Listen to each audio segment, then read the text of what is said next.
Hello and welcome to episode number 2 of Fight Factor right here on the Way Past That channel.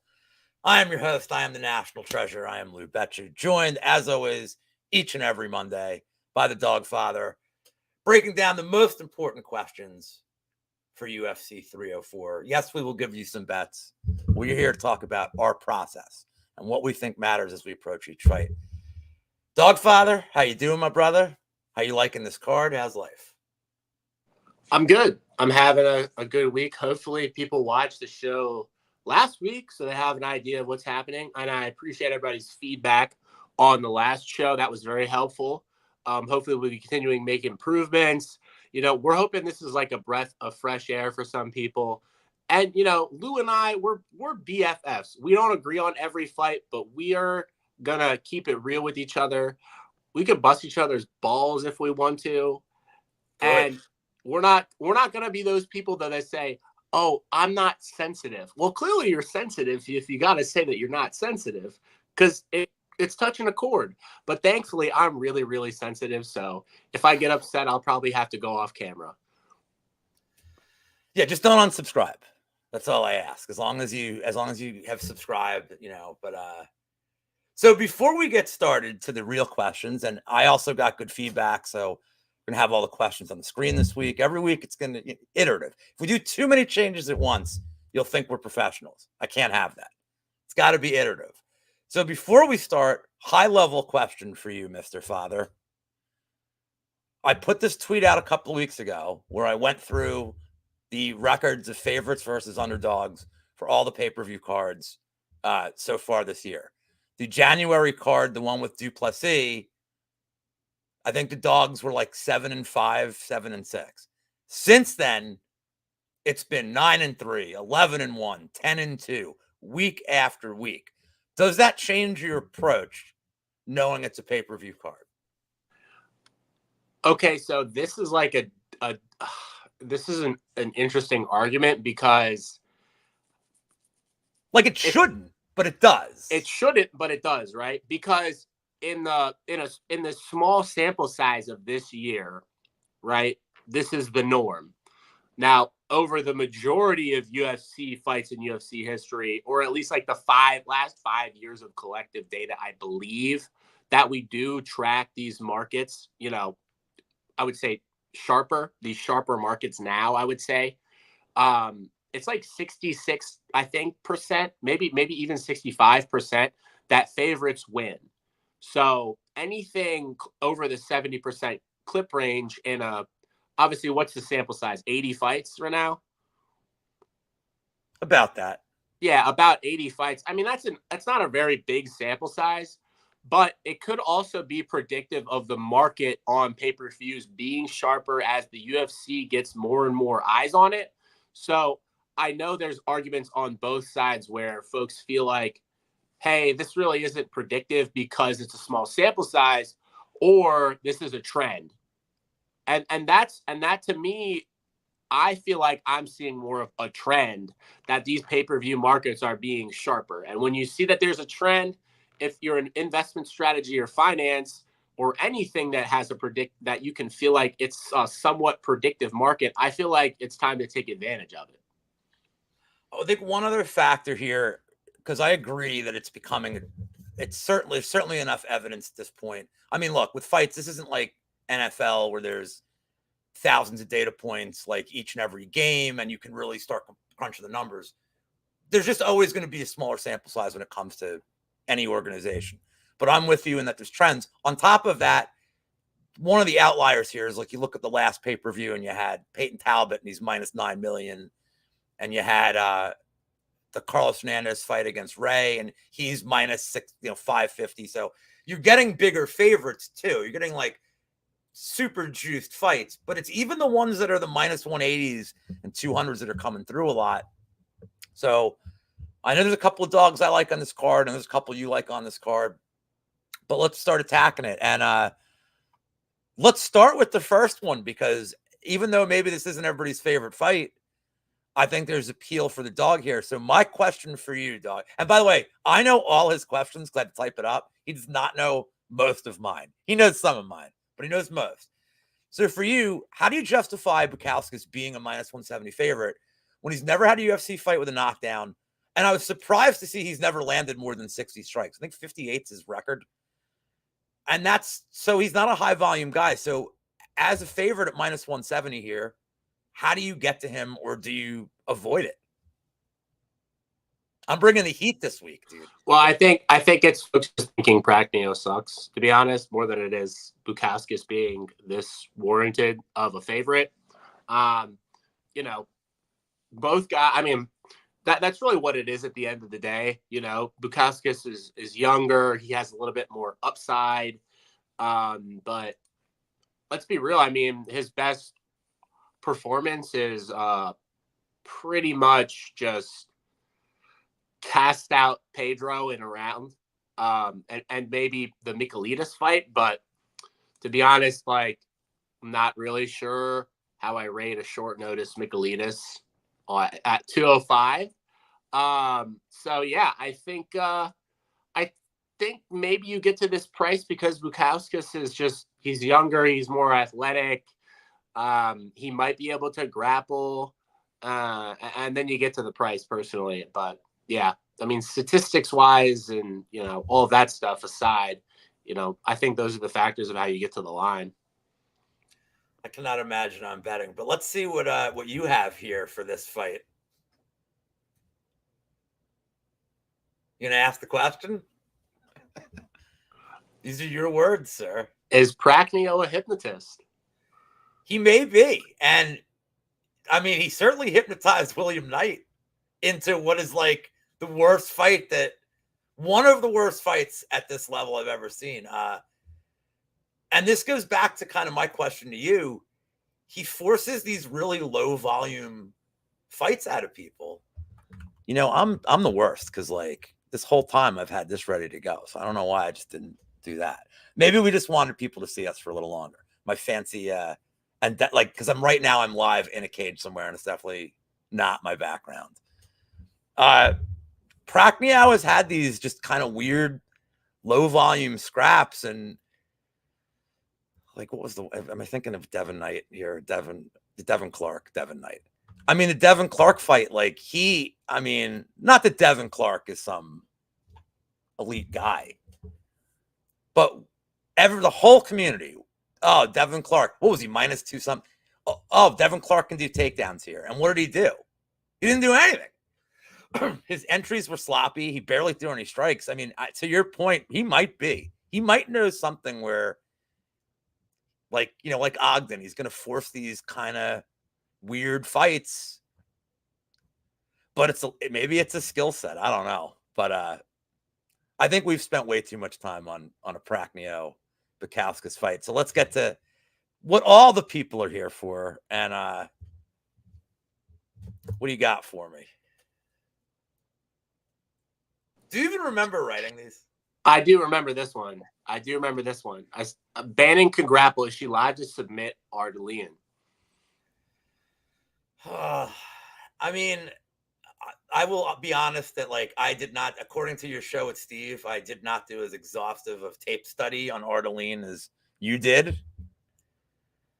She doesn't seem like she's ever faced anybody that really wants to even push any kind of pace, let alone grapple.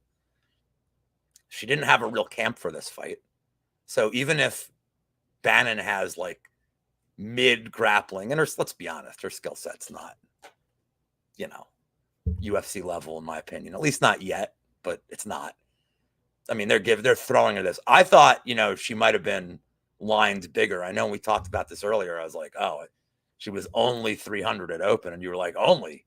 And I'm like, yeah, I thought she might be, you know, a parlay piece for all the simps out there. But I think Bannon can probably do whatever she wants here, but this is not the kind of fight I like to historically bet. So I'm going to ask this to you. And again, we're talking about underdogs on a pay-per-view.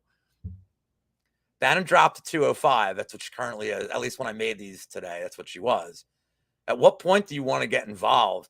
Because now you're only getting plus 180 range on Ardalian on a short notice spot. Like, is there any price you really want to get to her here?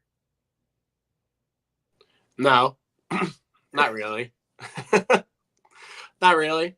And yeah, I'm not gonna bet Bannon either, but I think this just watching Ardeline like fight, like I know she's fighting, the bottom of the barrel, but she still goes out and like tries to scrap, which as much and as crazy that this may sound, like if she really is like that bad, could Bannon just not like get on top and get into half guard and like camp out here? Because that's what she does when she's winning. She just like camps out on top. But in the same aspect, it's like I don't think Artelian. When's the last time Artelian got extended? This girl hasn't gotten extended since 2021 against, I think, yeah, this Anna Marie Powell girl, who from what I got out of tape, that she was not very good. So yeah, I mean, she hasn't been extended by anybody who's like a decent level. She's gotten finished by pretty much anybody who has a pulse. So yeah, I mean, it is kind of sneaky to think that this fight could finish, but it honestly would not surprise me if this girl just comes out here and just tries to, kill Bannon and then somehow gets grappled and submitted like in the process. Like Bannon actually has a finish over Chanel Dyer on her amateur record, and it's actually a really fun fight. And Chanel Dyer is like a prospect for the PFL right now, and she's a pretty damn good fighter. So I rate that win personally. And if you go and watch that, like Bannon gets on top in half and gets to mount and pounds her out in a 3-3 amateur fight. So Bannon's not the worst if you're just gonna completely like flake out and get tired. Like I actually don't think she's like the worst ever to do it, but she definitely isn't great. But she is damn tough. So I wouldn't be surprised like if something happens here. Both these girls seem live to go for it and scrap. So well, she's better than her last opponent, Dua Lipa or whatever, Dilla Yapa, Dua Lipa. But let's get to a fight that now finally I'm interested in maybe getting some bets in. By the way, I was very surprised. Just, I found like early in the week when I looked up the start time, I thought we were going to get like a nice little noon start, and now they're making Aspinall fight at like 4 a.m., 5 a.m. local time, man. That's crazy. But my question for you is very simple. It's an under 1.5. I don't want to say this is giving me the vibes of last week with the Garcia fight, where it was a super juiced under. But what am I missing here? Is this just, do you just crush this and eat the juice? yeah, I hate to say it, but it's probably time to bring out the axe and the hammer and start laying some wood right now on this under. But I think we might see something like last week where folks just play the over because there's grappling involved and maybe Crosby can survive. So, as crazy as it sounds, I'm going to wait around and see what happens because, there's a possibility that folks play the over because it seems like a lot of these juiced unders folks don't really have a lot of interest in. And I get it. It's UFC. Guys are supposed to be similar levels, et cetera, et cetera. We saw it with the Al Hassan under, right? Like people kept betting the over, the over, the over. So I'm going to wait around. But yeah, I don't know how this isn't 70% at least. So yeah, we'll wait and see. Anybody wants to bet the over in a Cody Brundage fight? I don't know, man. I don't know. I mean, but hey, like we said, I mean, oh, Nicollet went over. So I mean, I don't know. Yeah, that's fair. But I mean, that's not really predictive of historical numbers and how most of those fights happen. So you can't really take one piece of one fight, one data point, and go, oh, Bo Nickel. I mean, Cody Brundage over 1.5. That sounds like a good idea. So yeah, I mean the under's probably close to accurate, but there might be still a little bit of meat on the bone, to be honest.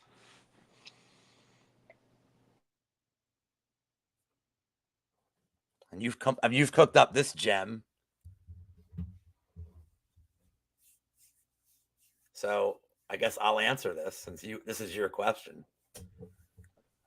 I mean, do we just assume that the Ashmos fight is historically how it's going to be for him because he has the tall man's defense? Or do we think that Crosby's really this guy who can go out there and just throw hands? At least Ashma is despite being short, his boxing looks okay. He hits hard. I'd like to think that Patterson learned from this and doesn't really want to screw around. But maybe this is just his nature. He wants to box. He wants to box until he just gets in close. It seems like he's not interested in immediately grappling. Even against Lion Ace, should have tried to get it on the ground 1 second. Why are you screwing around, dude? This is dumb. But his grappling looks good. His chokes are good. I mean, very clear path here. I know Wiz was talking about it, the Crosby KO one's a must, and I get it.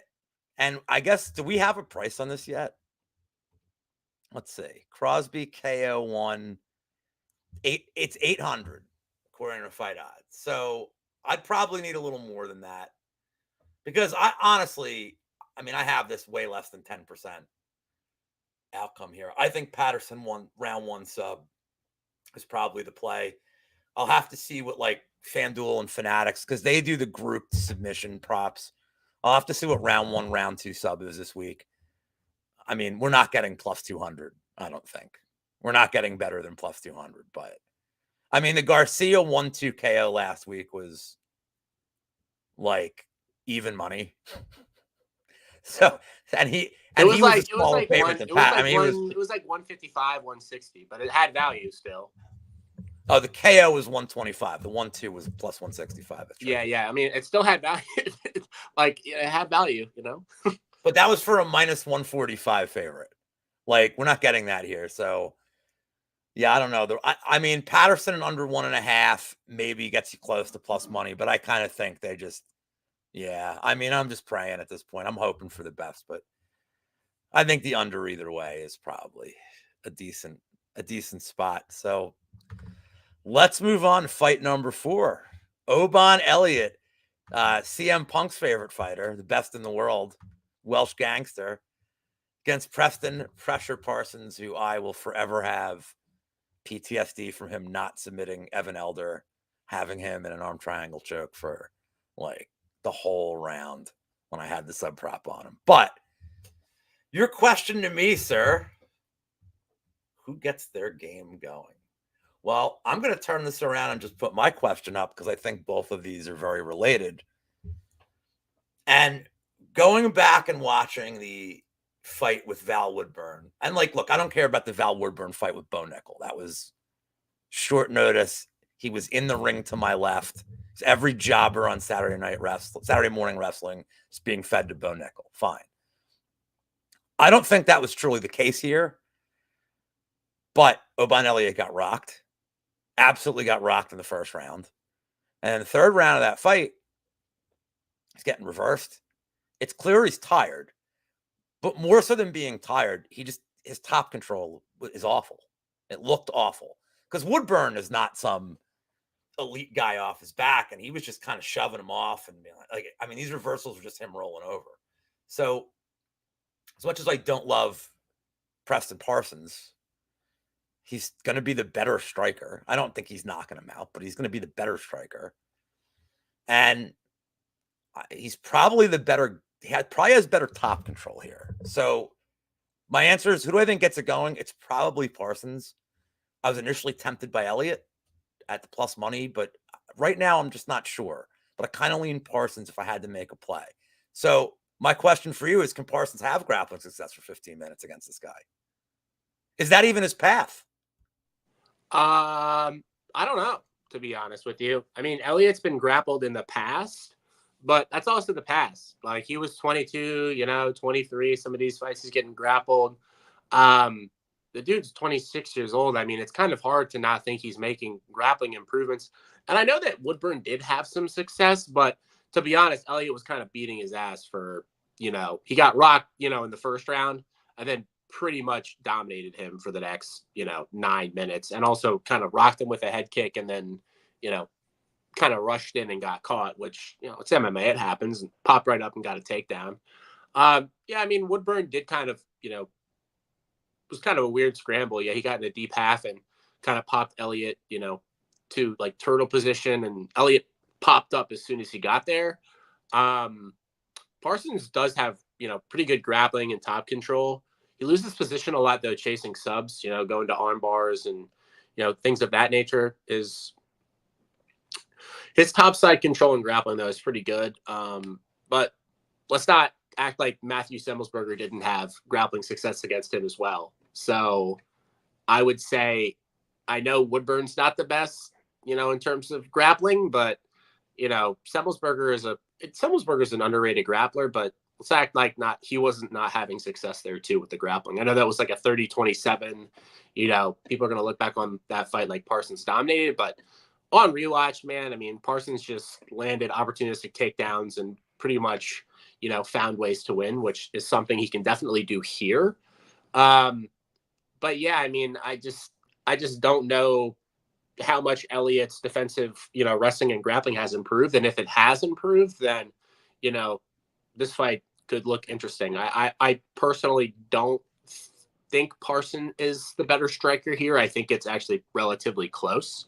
He definitely has better boxing, but in terms of MMA striking and kicking, Elliott has a really good kick game from southpaw and both stances, and he uses his jab well. Parsons is pretty damn hittable too, so I think the striking is a bit closer than you. Okay. Yeah, no bet for me yet. But I know that if it's a Monday and I've gone back and forth already, then I can already tell you I probably am not getting to a bet. If I've justified a bet on both sides, yeah, this is system play to not bet it. But now we're moving on to the people's main event.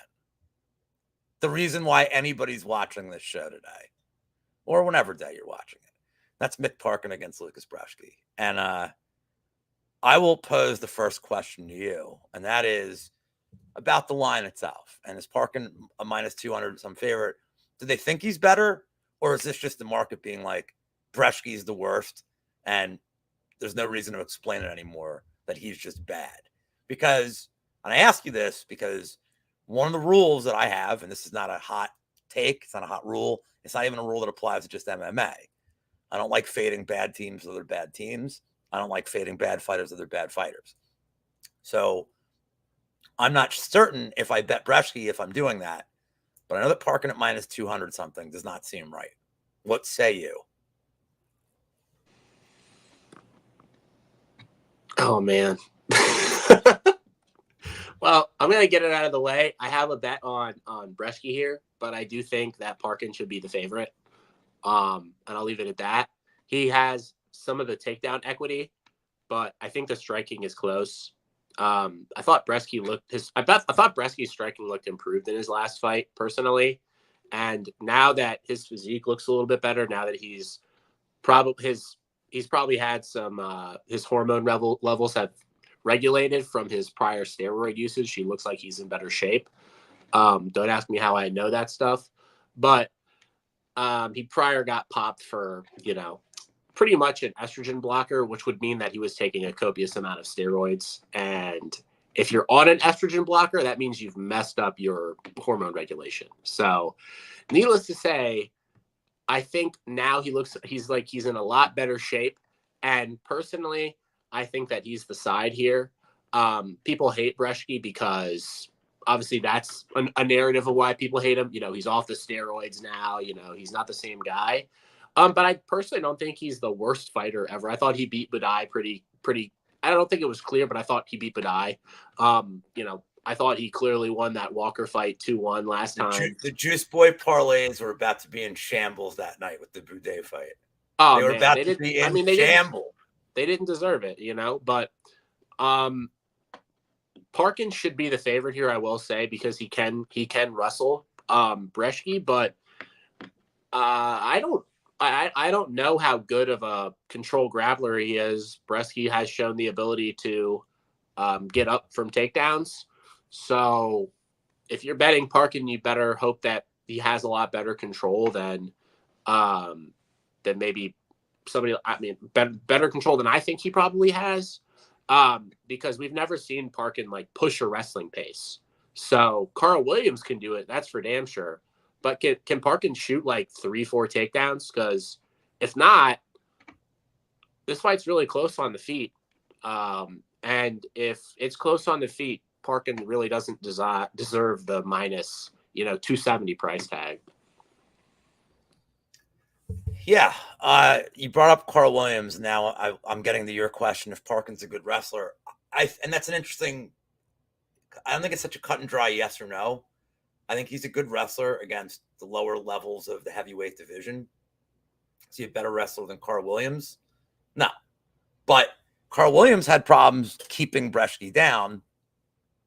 And I wonder, I mean, Parkin seems to be training with good people. So is that what he's working on, his top game? Or do you have a guy who's like, my wrestling's good enough, I really need to work on my striking, where the wrestling really never gets over more than just good entries and get heavyweights down that are on the lower end of this division. So I think he's a good enough wrestler to get Brzeski down a few times here. But if he struggles with takedowns in the first round, I think you have to be prepared to live bet Brzeski. I know not you. I mean, well, you might anyway. Why not? That's, double down. But I think, and I would never, anybody watching this, I would never parlay Mick Parkin. Like, this is just, I don't think he has finishing equity either. So you're going to get some greasy, lay and pray or a 29-28 where you're going to hate yourself when they get to the decision. And like, as soon as they put that split screen up before they read it, you're going to be like, why did I parlay this guy? Even if you win, I think you're going to hate yourself there. So I don't like parlays with low level heavyweights anyway, but that's just me. But let's get to the next fight. Good fight. I'm glad they got this on the card. Kalen Loughran against Jake Hadley. Hadley moving up in weight, taking the fight on short notice. And let's see what you have for me. How does Kalen Hadley finish? If so, I just don't think Jake Hadley's that good. I think it's funny. I mean, and it's funny because you can even go back to the Tender Series where the guy was like kind of an asshole to people backstage. He missed weight. These are all things that historically would not get you signed. If anything, Dana White typically would be like, go do a couple of fights and like come back to us and like grow up a little bit.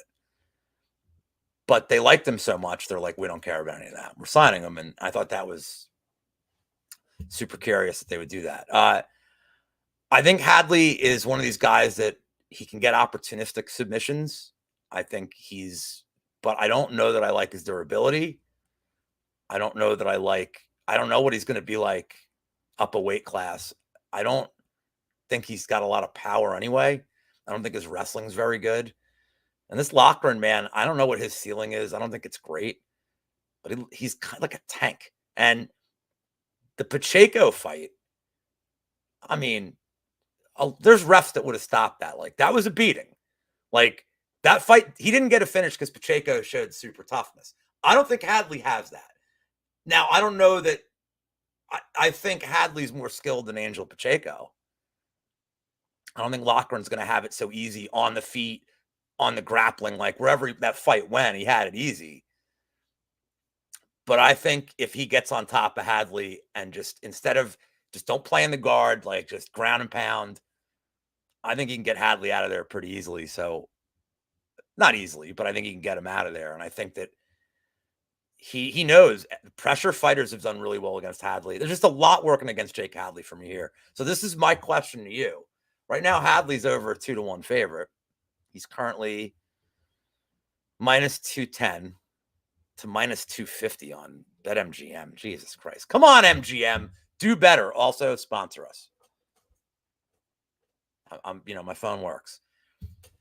So Dogfather, how do you line this if it's not short notice? Now, I didn't mention the weight class, but let's just say it's still at 140, 135. Like at 135 with like a full camp. Does it matter as much to you? No. I actually don't mind the the move up for Hadley, to be honest. I mean, the dude like kills himself to make 25. So And Malcolm Gordon retired, so he can't fight him again. yeah, exactly. They can't run that one back. But yeah, I mean, Hadley's young. He was killing himself to make 25. A lot of times we see these, these younger fighters move up a weight class, and it gives them the opportunity to kind of fill out and add some physicality because their bodies are obviously, changing and they're getting bigger and growing and, obviously getting more muscle mass, and killing yourself to make 125 isn't, really beneficial for your future. If you're somebody as young as Hadley. So I actually don't think it's a bad thing. I mean, obviously the short notice with this cardio is the biggest concern, but I mean, maybe it's better, right? Like maybe because he's not killing himself to make 25, he can train harder, right? He can eat more carbohydrates. He can go on longer runs. Like sometimes you just don't know. And, in my opinion, it could be a good thing for him. So, um, I think the line is fine. Personally, I like Calvin a lot. I think he has a lot of tools, and this is not really the best matchup for Hadley. But Hadley does have really. I think his boxing is crisp. Like, go back and watch the Charles Johnson fight. I mean, let's be real. I mean, him and Van were really competitive on the feet, and Charles Johnson and Hadley were really competitive on the feet, and Joshua Van has talked like he's, the Mike Tyson of flyweight. So, let's also, keep it real here that, Hadley can still box. He's still a pretty good striker. He just doesn't have the best takedown defense, which is why this line is what it is. And, he also is coming in on short notice. So Callan has a big wrestling upside. Seems like he has a big durability upside as well. So I think the line is fine personally. This is the first time. I mean, I'm not going to be nitpicky here because he was about even money with Charles Johnson, but this is the first time he's been an underdog. Probably, I mean, I have access to any of the Cage Warriors lines, like going back, but this is probably the first time he's ever been a substantial underdog in his career. So, I mean, you may know better than me. Just think about this. He was minus 200 to Alan Nascimento. Like, how do you reline that fight? I know. Well, right. It's crazy to think because Nascimento gets a takedown. He probably just wins a clean decision or so subs him. But yeah, so that's why it's a funny sport. That's all I'm gonna say. Like, if I didn't really like Callan's game and Hadley didn't seem to have like a issue with takedowns, I'd be all over this for Hadley because I think this is like a really buy low spot on him. Obviously there's inherent risk with the short notice aspect, but yeah, I mean, just from a market perspective, it's crazy, All right, so we're gonna get to the next fight here. Molly McCann getting a let's face it, they're trying to give her a setup fight, get right fight against Bruno Brazil. I put your question up first because I know you have a bet on this fight, so I'm going to make you ask me this on air if Molly should be minus 300. Should Molly be minus 300 here?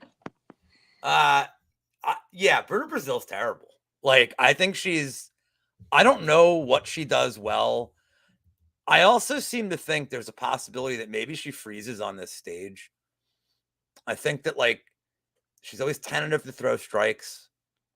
Like the Contender Series, she looked like she went out there with confidence. I know Mark Mann's. I get it. But she went out there with confidence, implemented her game, was just not afraid to throw any strikes she wanted to, wasn't worried about what's coming back. And I realize she's facing better and better competition. I understand that. But she has looked gun shy at this level to me. She has not looked like somebody who thinks she belongs. And once the confidence goes in the fight game, it's hard. I mean, Loma had a grappling upside, so I understand that. But Loma should not be like physically dominating you. And she did. And, she beat Shauna Bannon. The fact that she was barely a favorite in that, she was a super small favorite, kind of tells you everything you need to know. The Denise Gomes fight, I really still don't know what to make of Denise Gomes. If she's like good, if she's a meme fighter, I don't know. It's so hard to tell, but it was not a great look either. And I think Molly McCann, I think we know what she is at this point. I don't think there's going to be any surprises. I think she's going to want to just absolutely throw a ton of strikes early. I think she could easily grapple here if she wanted to. I kind of feel like she won't. I think she's just going to want to keep it standing. But I think that's there. I just think McCann has more aggression. I think she hits harder. I think her cardio is good. I think this is just a pretty tailor-made matchup for her. So, I'm still like, shook from years ago with Corey McKenna against Elise Reed as a minus 300 favorite when I said she has her covered everywhere. So, take all this with a grain of salt. But I think Molly is, and you got her at a better price than minus 300. But I think she's a very well-deserved favorite here. And I don't really know Bruno Brazil's path outside kind of a meme finish here, which leads me to my question to you.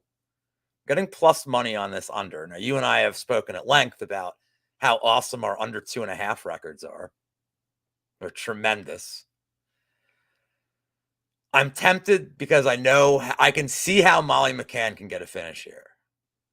Do you see a way that Bruno Brazil can finish Molly McCann? Because if they both, if we can see a path, you're giving me plus money on an under, I'm interested. Well, I guess what I'll say is it doesn't matter because the ITD line for McCann and the doesn't go and the under are priced at a point where who cares? She's plus 140. Oh God. All right. Yeah, so you just take the fight doesn't go at minus 110. So to answer your question, I don't care if she has finishing equity or not, because if you're taking the under 2.5, you're essentially just taking Molly ITD. And if you'd rather take Molly ITD at plus 140, just take the fight doesn't go at minus 110 and wash your hands clean. And I will bow out on this one.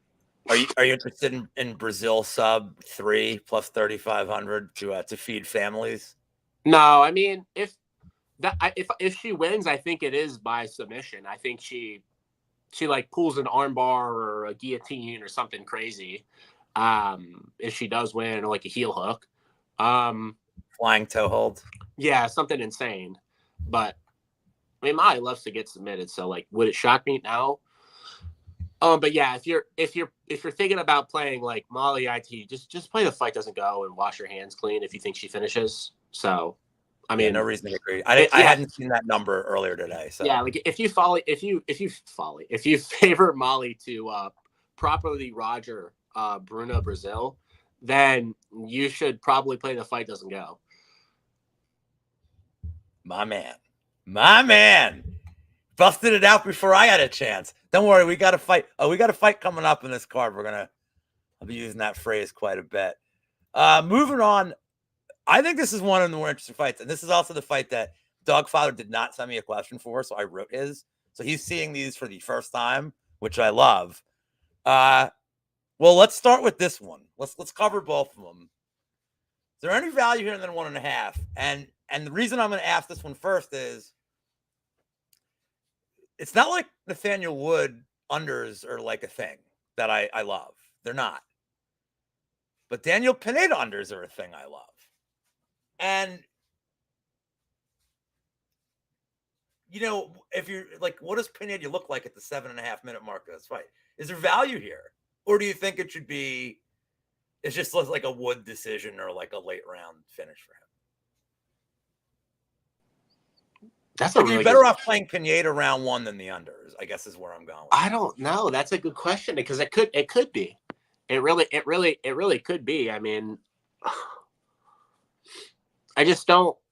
The issue is like Pineda can be finished, but like he is pretty tough. Like the guy is pretty damn tough. I mean, he does get finished a good bit, but it's hard for me to just see him getting. It's just hard for me to see him getting finished under 1.5 by Wood, to be honest. Like, I just feel like it would be late, If he then you're going to love the next question if that's how you feel. Yeah. If it's Wood, it's definitely. It feels more like it'd be late. But in my opinion, like I tape this fight. I just can't get a read on it. Like I know the money line is wide because Pineda's pretty good, man. Like he comes out and he tries to kill you. He's a pretty good grappler. He's a dangerous submission game. He's got power. So yeah, I mean, it's a wide money line. And the only thing is though, it's like if see that yeah, this is the question that we really need to ask. Is it just kind of one of these system plays, right, where you bet round one and then Wood 2-3 as your plan of attack? I mean, it seems as simple as that, right? But is it really that simple, Lou? Is it always that simple? No, and I have like a twist on this one too. Do you have any thoughts on fight to end by submission as a little sneaky play? Because I feel like when Pineda gasses, he just shoots the worst takedowns. Like his neck's right there. And I kind of feel like while he's in like indestructible mode in those first 5 minutes, Wood could be shooting there to like avoid this hurricane. So what do you think of that as like kind of an interesting, a little off the reservation look at it? That's no offense to our Native American fan base out there that I said off the reservation. That's not bad. I mean, what's the number on it though? It's got to be pretty big. I don't know if we're gonna have fight to end by sub yet, but I'll tell you what their sub props are. Oh man, all of I looked at it earlier. All of Pineda's like finish props are insane. Pineda's plus 900. I know. But Wood's plus 215. So honestly, that's pretty gross. You're going to get like plus 140, 150 for fight to end by sub. It's not even, Yeah, that's gross. Yeah, that's gross. Wow, they really, so I mean, even just looking at the Wood inside a distance minus 165. I mean, and that's just against Pineda. That's not pro Nathaniel Wood.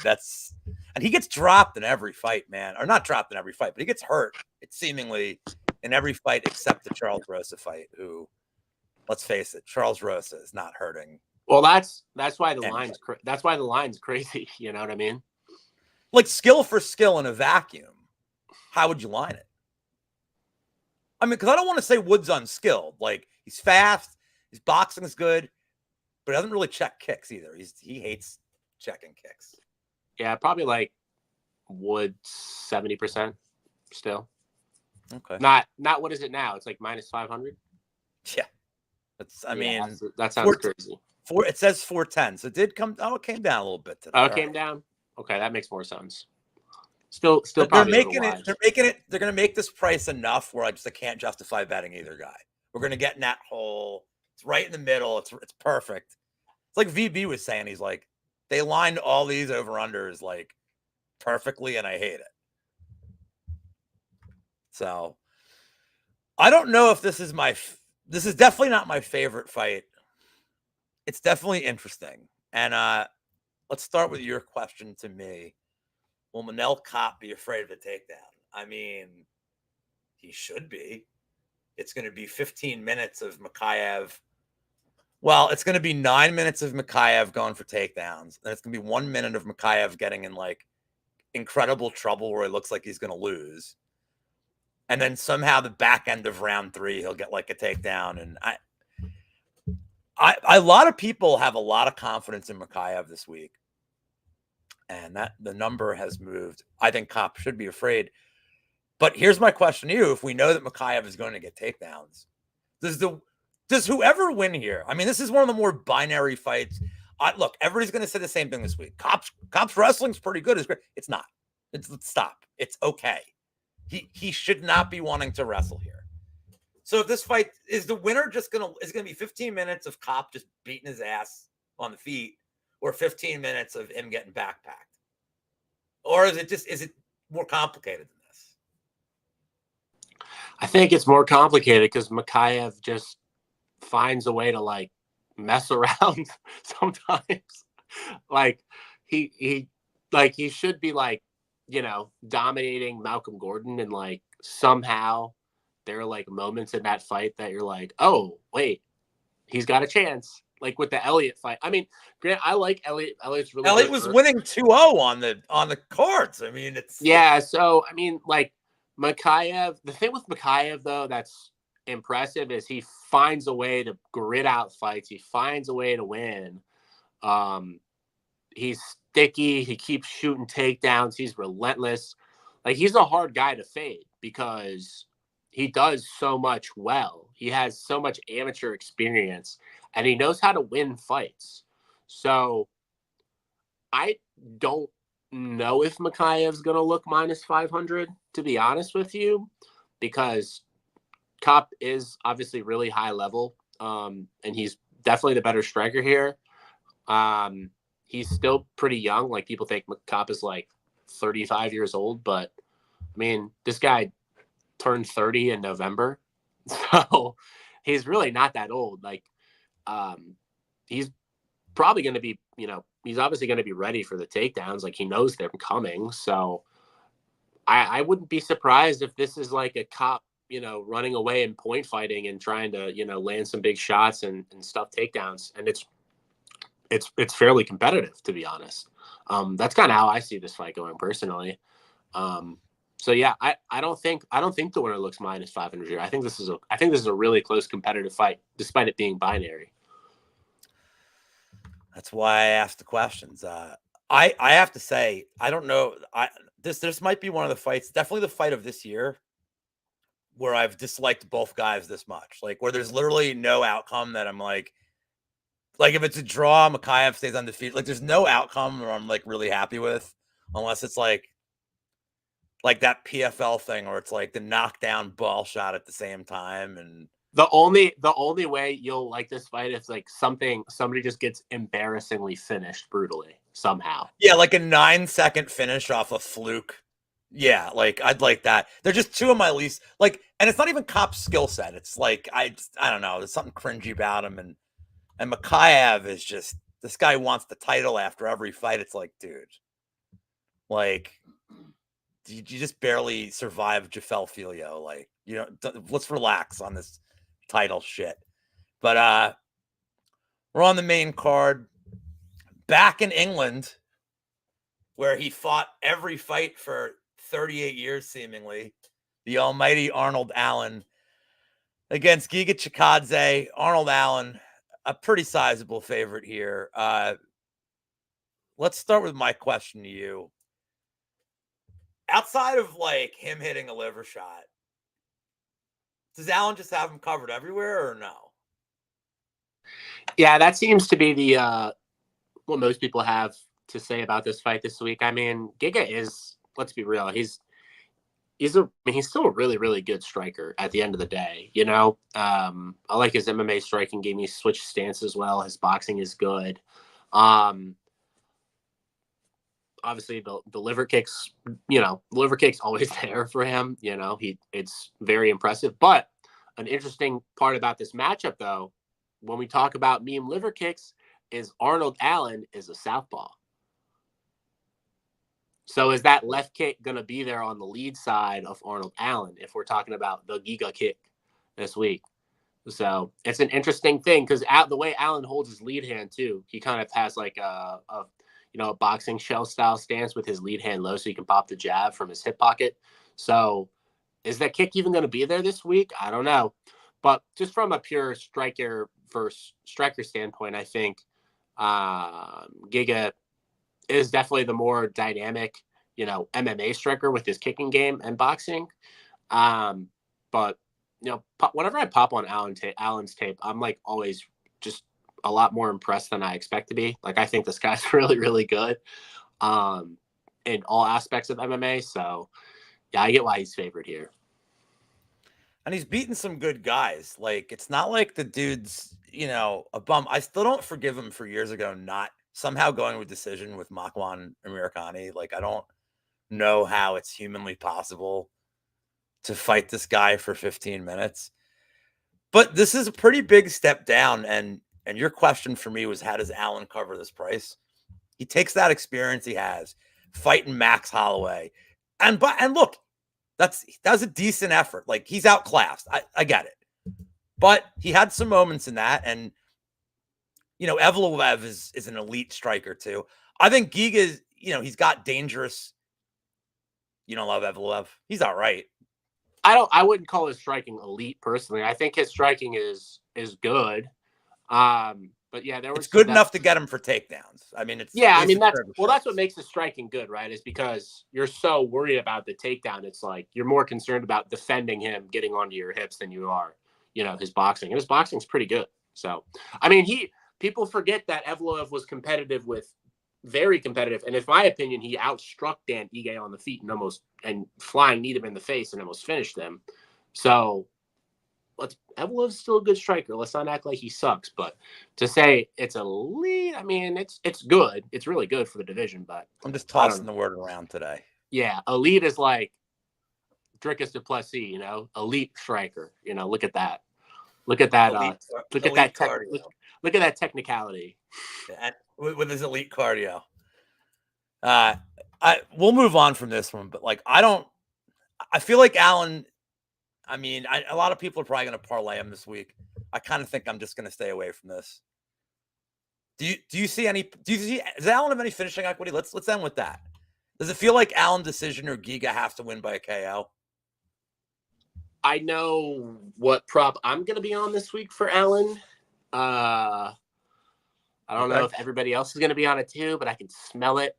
I can smell everybody betting Allen sub 2-3 here. I can just taste it because Giga doesn't really have the best cardio, and Allen can wrestle and grapple, and he's got a really nice guillotine choke. So I wouldn't be surprised if maybe Allen wraps something up late here. Allen sub 2 sounds like a Pepe special this week, where he's going to tell us to buy pickles or whatever for like Maverick.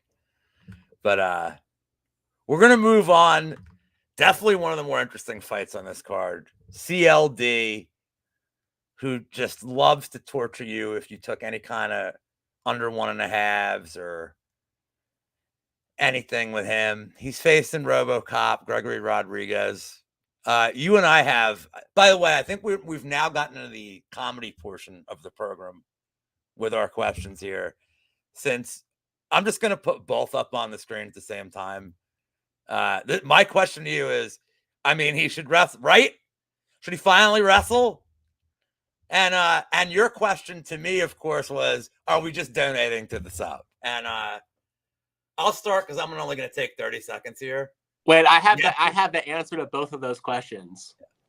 He should wrestle. He won't, and I'm going to donate to the sub. Yeah, both answers for both questions. Yes. That's it. The only answer needed. Just yes. He should, yes, and yes. Done. Call it a day. Bobby Green and Patty Pimblett here. Well, all right. So last thing to give the people something. 15-minute striking fight. With no takedowns even allowed. Just kickboxing. You like CLD here because of RoboCop's durability or no? Is this just to stay away altogether? Man, I want to bet RoboCop so bad. I want to bet RoboCop so bad. But the thing that sucks is I hate betting guys with one of the things I try to not do is I hate betting guys who have durability issues unless they're like big plus money. Like not big plus money, but they're plus money, not plus like 115, 120. Because you could lose your bet in an instant. You know what I mean? Like, I know it's, recency bias or recency, whatever. Like everybody wants to fade Julian Erosa because of his chin. He's like plus 150 against everybody. But that's like plus 150. You know what I mean? It's plus 150. It's plus 225. It's plus 180. It's not plus 115, So it's kind of hard for me to get to it because I know that this could end at any instant. But is Leroy Duncan really like a one-hitter quitter type of guy that's going to put out RoboCop? That's why I'm kind of really, really tempted because I don't think so. RoboCop gets hurt, but like maybe like the perfect shot puts him out. And I know Bruno Ferreira didn't really hit him with like the biggest punch, but I mean that was perfect. Like that was the cleanest, straight left down the pipe. Yeah, like that dude cracks. So I don't know. Do you think does Bruno Ferreira have aura? Who? Does Bruno Ferreira have aura? He has a little bit of aura, to be honest. I thought CLD had aura before he came into the UFC and laid an egg against Petrosian, but God, what an asshole for that fight, man. That was crazy. But yeah, I think I remember betting the overs there personally. I don't think I had much to do with that, but because CLD was being priced like he was like the GOAT. He was going to finish him easily. Yeah. I think all the unders and stuff were like, in my opinion, favorable. So I ended up betting overs there. And then I watched the fight and I was like, this is hilarious. What's happening? I'll add one thing to this before we move on, and it's RoboCop. Is this not like the most intriguing? I think this, in my opinion, this is like the most intriguing fight of the card. It's the most intriguing fight. I'm probably not going to bet until 5 minutes before it, for sure. I will bet it, of course. And then we send RoboCop sub for the max. Yeah, we're parlaying. So we're parlaying RoboCop sub with Parker Porter round 2 submission just for the rest of his career. And then Na Liang to win any fight outside the first round. And that's do we get money. Do we get round 2? Are we going to get a round 2 sub prop for Parker Porter in the PFL? To be tremendous. I think that RoboCop tends to get hurt really early in these fights when he's kind of just messing around. It's not like Duncan throwing a ton of volume in round 1. So I think round 1 is going to be really weird in this fight where it's Duncan just kind of throwing some feeler shots out there and then G-Rod not grappling, and we'll see how it goes. But this is what you all really came for, not the Park and Breshke fight. I lied. King Green, Tapology has it wrong.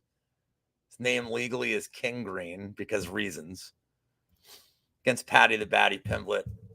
Dogfather's question to me, let's be honest, we both maybe mailed this one in as professionals. Who has the better nickname? Well, it's got to be Patty Pimblett now because King Green no longer has a nickname. And this is Monk's expertise since he runs a nickname show. So by default, it has to be Patty the Batty, right? I think I broke Dogfather. Did I break you? Holy shit, I didn't even think about that. Yeah. What a stupid question. I'm an idiot. Well, what a dumb question. Well, luckily, I brought the question that everybody really wants to know. Why am I not betting a yam bag shot for like 70 units here?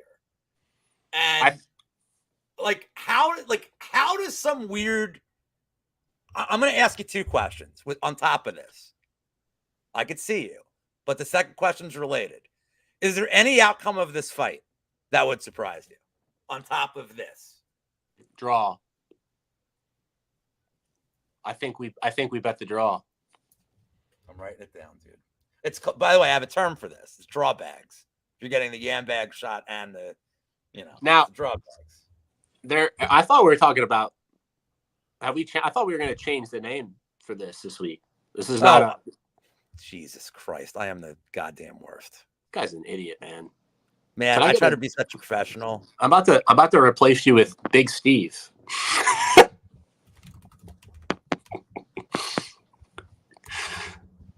You're typing up a new question now. Now that you're ashamed of yourself.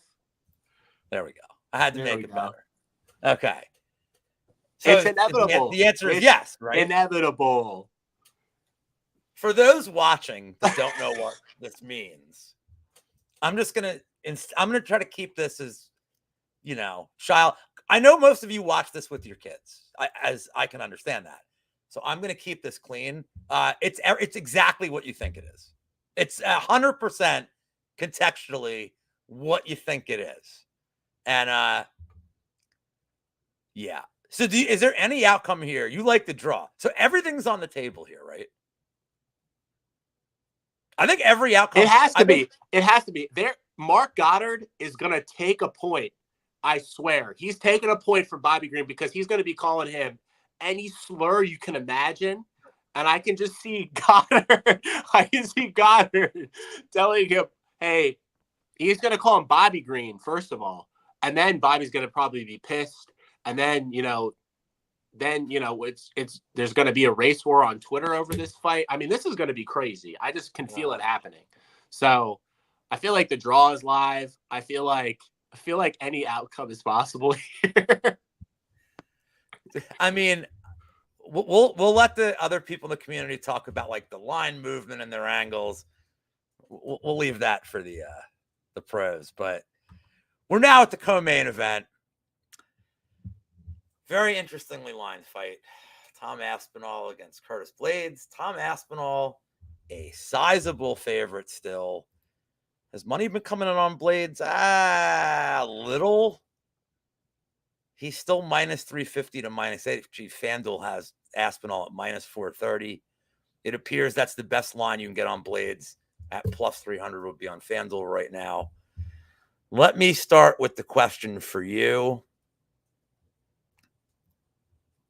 And that is, and these are, I think, just questions we've been sitting on for weeks since we've known this is going to be a fight. If you're going to take the Blades side, nobody's taking Blades because they think Blades wins again in round one by, even if there's no fluke. If you're taking the Blades side, this is probably the question. So my question to you is, does it look like out of the second round? And then as a follow-up question to this, just because we haven't seen Aspinall go to the third round at this level, are we just assuming he can't and that's wrong?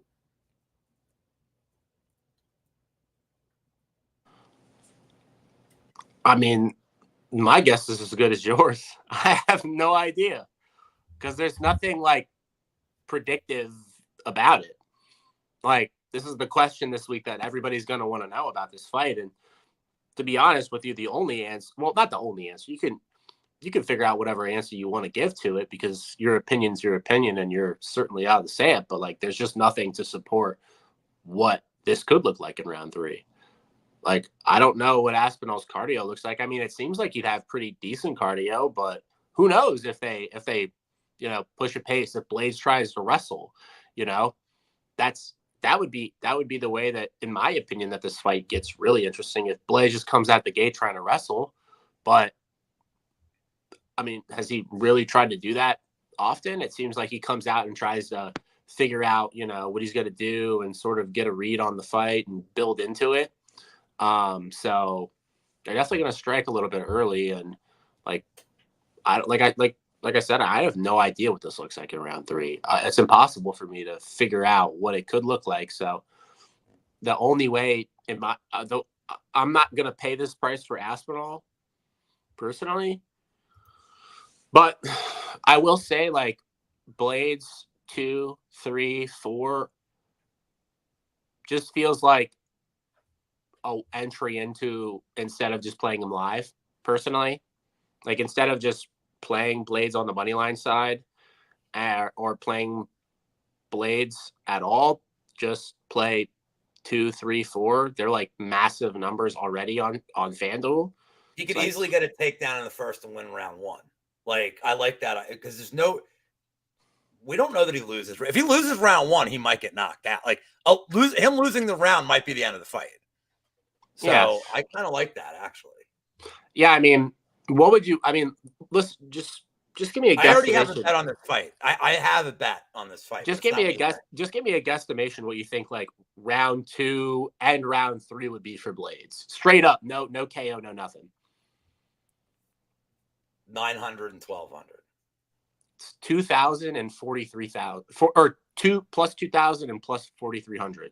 If it was plus 43,000, I'm going for broke. We're max betting it. Yeah. I'm max betting it and just but yeah, I mean, Blades round 2 straight up and Blades round 3 straight up are astronomical. I mean, that's probably going to get some of my money personally.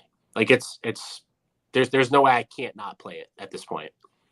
Well, then you're going to like my bet because I had a bet on the under 1.5 the last fight.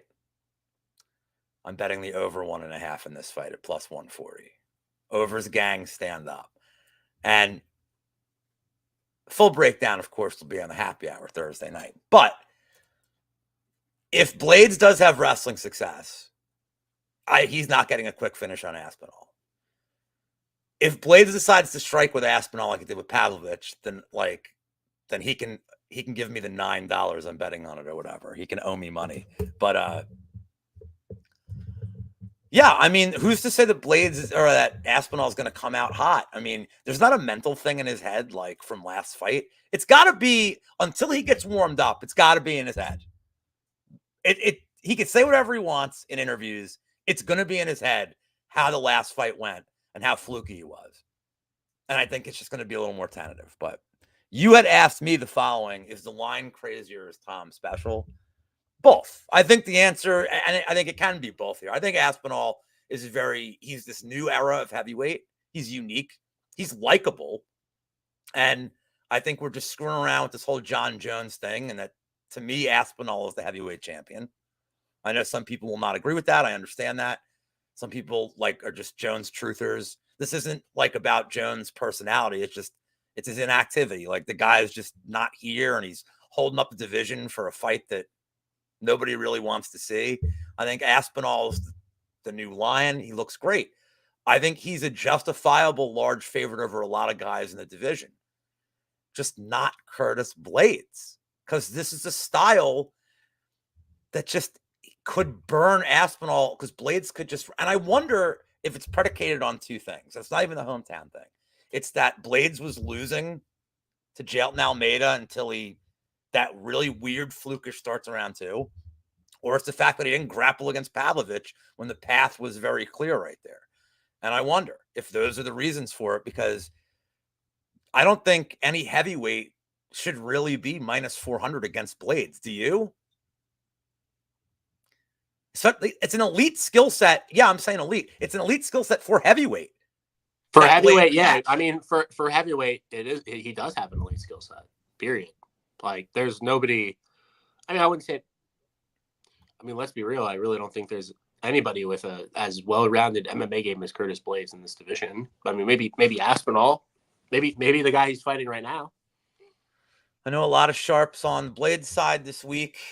I am probably just going to stick to the over. I'm curious to see if how this line moves, because it seems like anybody that bet Aspinall parlayed him 3 weeks ago, which is just okay. Have fun with that. It's weird. And then anybody betting Blades already got him in the last couple of days at a very good price. So I'm curious to see how this thing will move as the week goes on. I would feel, if anything, the under would start moving more than the line, because I just feel like that's at least playable as a straight bet. So we'll see what people do with the total. I'm curious. I could make a case. I would think it's going to move toward Blades the whole week, slowly but surely. And Blades closes at 250, 260. Or do you think it's going to start getting some buyback? It's interesting how the market's going to move there. Yeah, I think there's gonna be buyback on Blades. Well, we will get to the main event. I mean, the Aspinall Blades fight should really be the main event. We got Leon Edwards against Bilal Muhammad. So, fun fact: I hadn't looked at his question, and he didn't see my question, and we have the same question essentially for this one. So I'll start so you can end the show. You had asked me, does the first fight matter at all?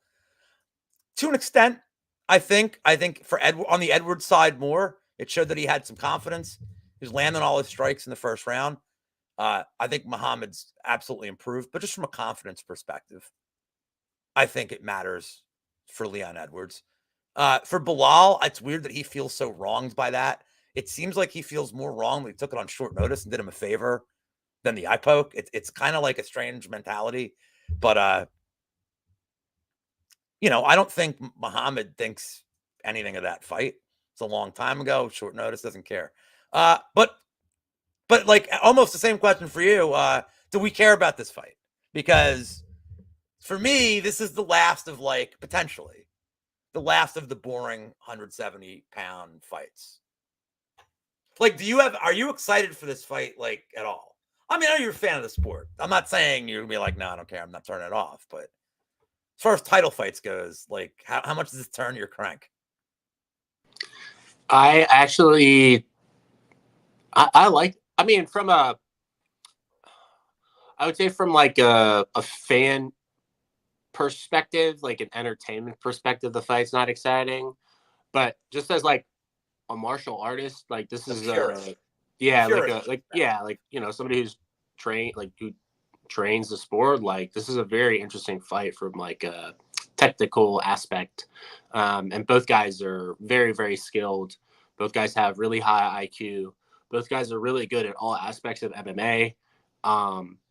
So I think the fight matters from a technicality and stylistic standpoint, but from an entertainment standpoint, I think we're holding the line for our king, the Nomad. I mean, is that his nickname? Is that Shavkat's nickname? Is it the Nomad? What is it?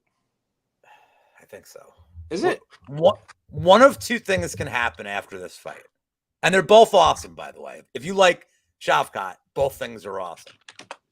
If Leon Edwards retains, and honestly, I'm telling you right now,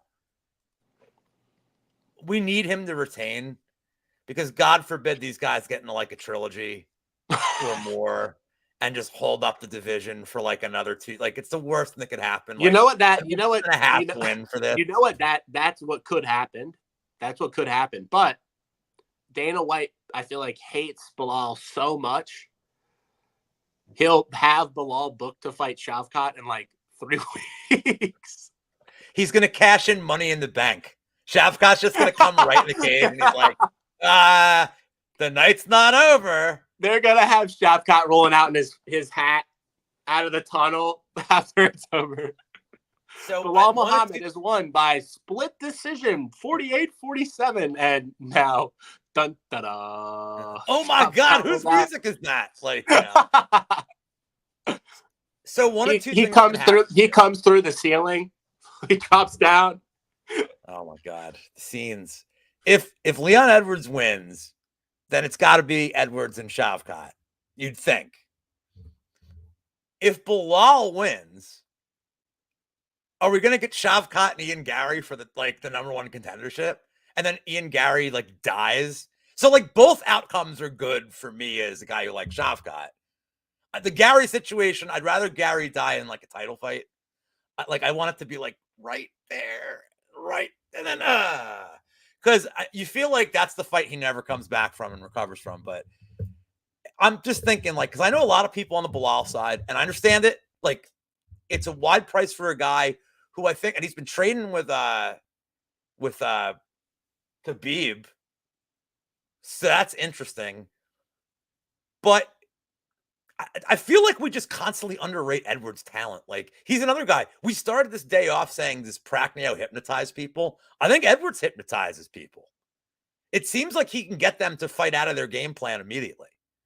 And I mean, Covington looked awful. Didn't want to grapple. Even when he tried, it didn't matter. I mean, Edwards threw some takedowns in there. I think Edwards is, I mean, he's very criminally underrated because he's boring. But he's technically really good. And I don't know, he's not unlikable. I mean, he's British. He's unlikable for that. USA. So apologies to all our British fans and Native American fans watching the show this week. I will just try my best to do better. But man, yeah, if Muhammad wins, dude, this is just going to be like a year from now. We get the rematch, and it's going to be another 54, 49. No, I'll tell you, if Bilal loses, he's fighting in like 10 weeks. Like Dana is going to try to turn this guy around so fast. Like there's no way that that Bilal's going to be a champion of any division, and Dana's going to be like, all right, let's let him parade around a little bit. He's going to be booked in like, he'll be booked that night. He'll be booked by November. Like, he's going to literally have a fight in like, 10 weeks. Like, I'm maybe starting to wonder months. if this Money in the Bank thing is actually like viable. I mean, you'd be like, just take this briefcase out, dude. Just cash it in right now. And Dana White'd be like, what do you mean? I've loved WWE this whole time. They're great. He wins the belt, and like Dana comes in with like Hunter Campbell and like a lawyer. And he's already like, he brings a table in and they sign a new contract to fight Shavkat in like 3 weeks. I didn't see do they have a backup fighter for this? That's a good question. No, it might be one of those weird things where they like make it news they just show up. You know what I mean? So I think they've been doing that because they've been trying to, I think, hide who's the backup fighter, because it technically, like, normally those guys end up fighting for the title next. So they don't like announce it ahead of schedule because, it's like, I wonder if having news. 2 title fights changes that too. Like, I mean, like, God forbid we lose Edwards Muhammad. You still have like a main event. You still have a viable, like, this isn't like some of these cards were like, I mean, if Steve Garcia was the main event last week, that would have been, that'd have been cool. But like, what was it? The Kuriyaba getting the main event? Was that the Lewis card? Where like, was it Derek Lewis? Was that the card? He was the main event. And then during the card, he went out. Oh, yeah. He got sick. And all my DraftKings lineups died in like 1 second. Yeah. They announced it like the card starts, and then they announce it even though they probably knew like hours before. Terrible. They always know hours before they announce, like before that happens. And then they start the card. They knew with Ige. They knew with Ige. At least they knew hours before. I think they just needed to make it official, but they knew. Oh, they knew that fight. Yeah. They knew Friday that fight wasn't happening. Yeah. But we did it, dude. 14 fights in an hour, less than an hour and 20 minutes. I mean, some of them we just did excellent work, and some of them we did tremendous work. So I am very proud of this. Dogfather, do you have anything to promote? Any jokes? You want to tell that joke you know? No? That's it? We got to get you like a sign-off line, like Monk has. Monk, what is Monk's sign-off line? I'm just so busy being distracted to him. I'm so dialed out by that point that I don't know. But it's something. I hear words. I hear he has a soothing falsetto voice. So I know, yeah. I hear it. I'm normally so interested by him and I both being bald that that's all I can think about is just how attractive Monk is as another bald man and how much I respect him that I forget all of his catchphrases. So I mean, it's crazy how much hair is on my head on the curve in this channel to this point. Like when Brady lets his hair go, I'm like, "Yeah, cut your hair, bro." Like, nope, you got to cut. This is as long as it gets for me at this point. I'm 46. This is it. I'm stapling it back onto my head. This is about as long as it gets, and I'm 29. So kids today. I know everybody. I look like I'm 40, but I'm 29. I just turned 29 last month. I know I look really old. Okay, it happens. And what's funny is you're older than most of the people in the space. That's the crazy part. Like, there's so many people in the space that are like early 20s. So, well, what's Couch Word? 28? No, Couch is like 24, 25, I think. So, I'm old enough to be his dad. It doesn't fucking matter. Yeah, that's weird. Well, Big Steve is his dad. They're the best father-son duo around. So I'm not trying to get involved in that. But I'll be back for 2 shows Thursday. Props to consider, and then maybe Bet with John Sturgarian, and that'll be daytime, and then the usual nonsense midnight happy hour at Monk. Yeah, I don't know what the hell else I'm doing this week. I think that's it. Nice, easy, only 3-show week for me. You've done more shows this week so far than I have. You've done 2, at least. Maybe I did the The early tease. Yeah, I did that early tease with Big Steve. I literally didn't have anything to say of note, to be honest. Like, I tape normally like Sundays, you know, when I have time, because, you know, I do work a full-time job, everybody. I am employed, you know. Look at me go. And I'm busy. So I can only really tape on Sundays and, you know, late at night during the week. So, yeah, sometimes, you know, the early lean things is just, you know, going off the cuff and trying to figure out what the hell I can think about these fights without looking at and just thinking it from a market perspective, which sometimes is the best way to look at a fight. I Because, feel like Steve only does it to be like, I won these bets this weekend. He does it yeah, just for the recap. no, I think he does it because if I have a bad week, he can talk about his winning bets, and then every single time we talk about a fight, even if I've won bets on either of the fighters, he'll only talk about the one bet I lost on this fighter the whole time we've known each other. So apparently, I've never won a bet in his perspective whenever we go on the show, but I swear I've won at least two. So I mean, things there's are a really looking Discord up. full of bets you've won, so I can vouch for this. But we will see you back here next week for the Sanhagen main event. Kind of an interesting card. Don't hate it. And hope you guys enjoyed the show. Please leave your comments down. Tell us what you think of some of these fights. Hit us both up. Let us know what we can do to make the show better. Next week, I may have music. I don't know. Doing all sorts of cool stuff. And we will see you then. Take care.